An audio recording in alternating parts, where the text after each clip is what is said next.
one and all present here.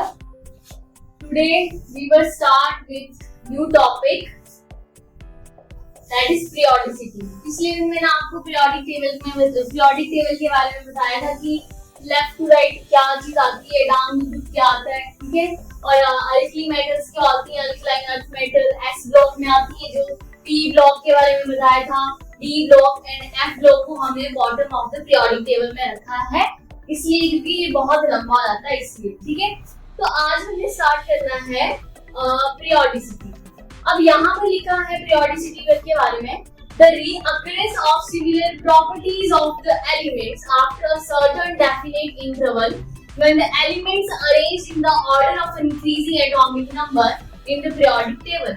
ये बोल रहा है कि वन बाय वन जो रिपीटिशन होता है एलिमेंट जो है, ये सिमिलर प्रॉपर्टी की बात यहाँ पर हो रही है, आइदर केमिकल और फिजिकल प्रॉपर्टी कि एलिमेंट्स का रिपीटिशन होना इन अ डेफिनेट इंटरवल और किस ऑर्डर में, in the increasing order of the atomic number. कैसे, देखो जैसे यहाँ पर पीरियोडिक टेबल में हमारे पास है hydrogen, helium, lithium, beryllium, boron, तो एक इंक्रीजिंग ऑर्डर में हो रहा है और regular interval at a atomic number के अकॉर्डिंग, ठीक है। तो ये लाइन लिखी है इधर। अब दूसरी चीज हमारे पास आती है आयनाइजेशन एनर्जी। क्या होती है आयनाइजेशन एनर्जी? आयनाइजेशन एनर्जी क्या होती है? The energy required to remove electron from an isolated gaseous atom. देखो मैंने यहाँ एग्जांपल लिया, ये कोई मेटल है और गैसियस स्टेट में प्रेजेंट है, और कितनी एनर्जी जो है इस गैसियस एटम, जो ये हमारे पास मेटल है, इसको कितनी एनर्जी लग रही है इसको यहाँ से आयन में कन्वर्ट करने के लिए, that is called ionisation energy, ठीक है। तो ये साथ में ये इलेक्ट्रॉन लिखा है मैंने, ये बोलता है, ठीक है। नेक्स्ट इसके आगे हमारे पास आयनाइजेशन की डेफिनेशन याद करें या आपके पेपर में। नेक्स्ट है हमारे पास if gaseous atom is to lose. अब आयनाइजेशन एनर्जी से ही दूसरा एक पॉइंट अराइज हुआ है, वो आता है हमारे पास सक्सेसिव आयनाइजेशन एनर्जी। तो इसे क्या समझते हैं आप? देखो यहाँ दिया हमारे पास if gaseous atom is to lose one more than one electron, they can be removed only one after another, that is succession and not simultaneous। ये क्या बोल रहा है कि मान लिया मेरे पास फर्स्ट मैंने नाइट्रोजन की आयनाइजेशन एनर्जी लिखी, दैट इज की जो इलेक्ट्रॉनिक कॉन्फ़िगरेशन है, इसका एटॉमिक नंबर 7 है, तो जो नाइट्रोजन की जो फर्स्ट आयनाइजेशन एनर्जी है वो ज्यादा है एज कंपैरिजन टू सेकंड। अब देखो सेकंड वर्ड क्यों आ रहा है, सक्सेसिव वर्ड जो है वो सेकंड आयनाइजेशन एनर्जी के लिए आ रहा है। क्यों आ रहा है? क्योंकि हमने जो फर्स्ट आयनाइजेशन एनर्जी थी उसमें से हमने एक इलेक्ट्रॉन रिमूव किया। अब एक इलेक्ट्रॉन रिमूव किया तो ऑब्वियसली वो सेकंड में जाएगा, ठीक है। जैसे कि नाइट्रोजन की बात की मैंने, कुछ भी दे देते हैं वहां पर, क्वेश्चन आता है why first ionisation energy of nitrogen is much better than as comparison to oxygen, क्योंकि वो सारे हाफ फील्ड है। कैसे?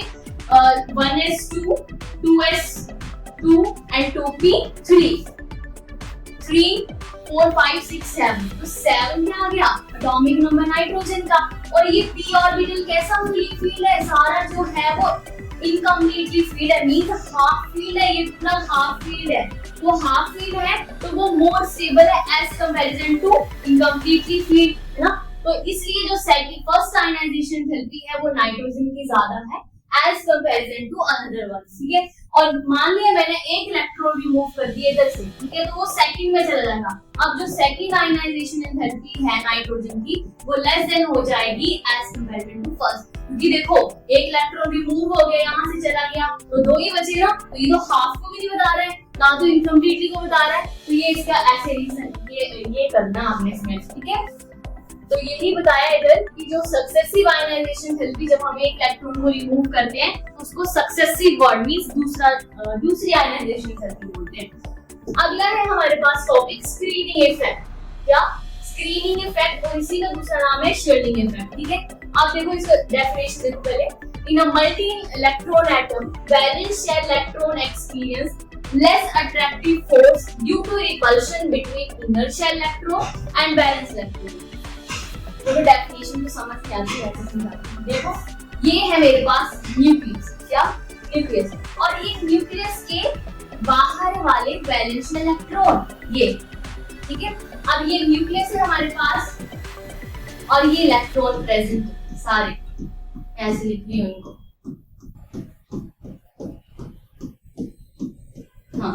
अब देखो जो न्यूक्लियस के पास वाला वैलेंस शेल है उन दोनों के बीच में हो रही है अट्रैक्शन। कैसे? देखो जब कोई सिमिलर चार्जेस होते हैं तो रिपल्शन होती है और अपोजिट चार्जेस होते हैं तो अट्रैक्शन होती है। ठीक है, तो देखो न्यूक्लियस में पॉजिटिव चार्ज है और इलेक्ट्रॉन में कैसा है, नेगेटिव। तो यहाँ क्या हो रही होगी, अट्रैक्शन, इसलिए यहाँ अट्रैक्शन हो रही है। अब ये वैलेंस शेल वाले जो इलेक्ट्रॉन है ये आउटर मोस्ट वैलेंस शेल है और ये इनर मोस्ट वैलेंस शेल है। अब देखो इनर मोस्ट में भी यहाँ इलेक्ट्रॉन है और आउटर मोस्ट में भी इलेक्ट्रॉन है। ठीक है, तो दोनों में इलेक्ट्रॉन आ रहे हैं। तो यहाँ पर क्या हो रही है, रिपल्शन, क्योंकि इलेक्ट्रॉन पे दोनों पे नेगेटिव चार्ज है और वहां पर क्या होगी, रिपल्शन। अब यहाँ पर रिपल्शन हो रही है। अब देखो यहाँ पर होती है स्क्रीनिंग। यहाँ दूसरा ताकि आपको पता लग जाए कि कहाँ स्क्रीनिंग हो रही है। ये इस रीजन में क्यों हो रही है, बिकॉज जो आउटर मोस्ट वाले इलेक्ट्रॉन है और जो इनर मोस्ट वाले इलेक्ट्रॉन है उनके बीच में हो रही है रिपल्शन। तो यहाँ पर क्या हमें दिख रही है, स्क्रीनिंग इफेक्ट। क्या दिख रहा है, स्क्रीनिंग इफेक्ट। और यस स्क्रीनिंग इफेक्ट दिख रहा है। तो जो न्यूक्लियस वाले जो इलेक्ट्रॉन है, ये जो न्यूक्लियस के पास वाले जो इलेक्ट्रॉन थे हमारे पास,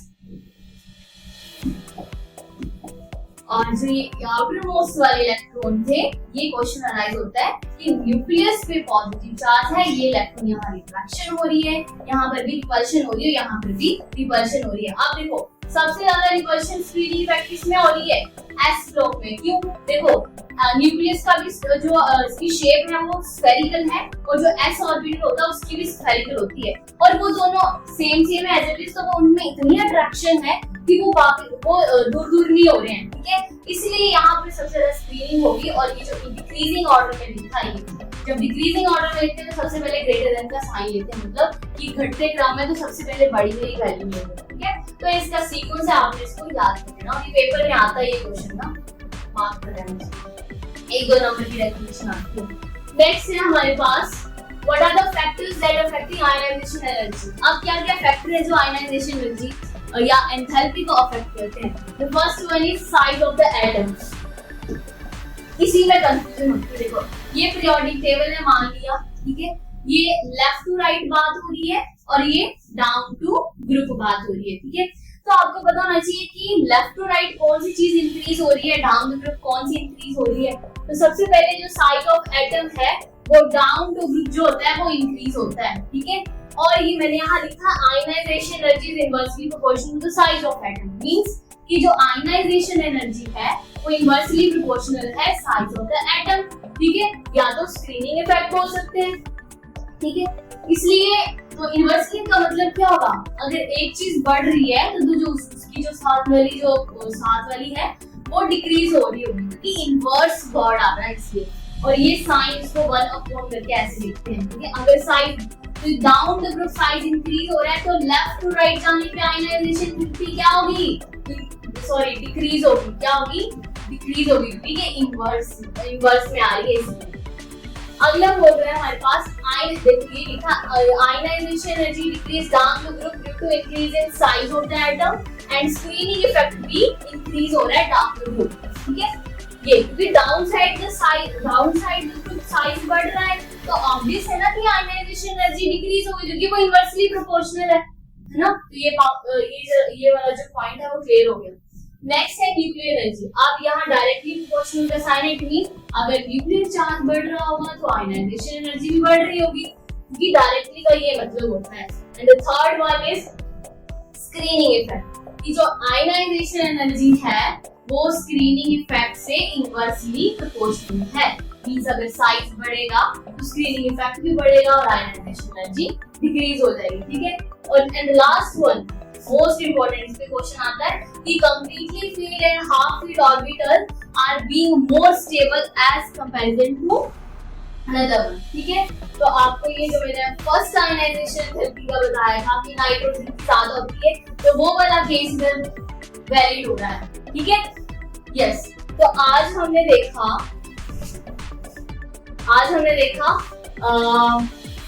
पीरियोडिसिटी देखी, आयनाइजेशन थेरेपी देखी, screening effect and what are the factors that affecting screening effect, बस इतना। ठीक है, तो अगर आपको मेरा ये लेक्चर अच्छा लगा हो तो आप मेरे चैनल को like share as well as subscribe कर सकते हैं। Thank you.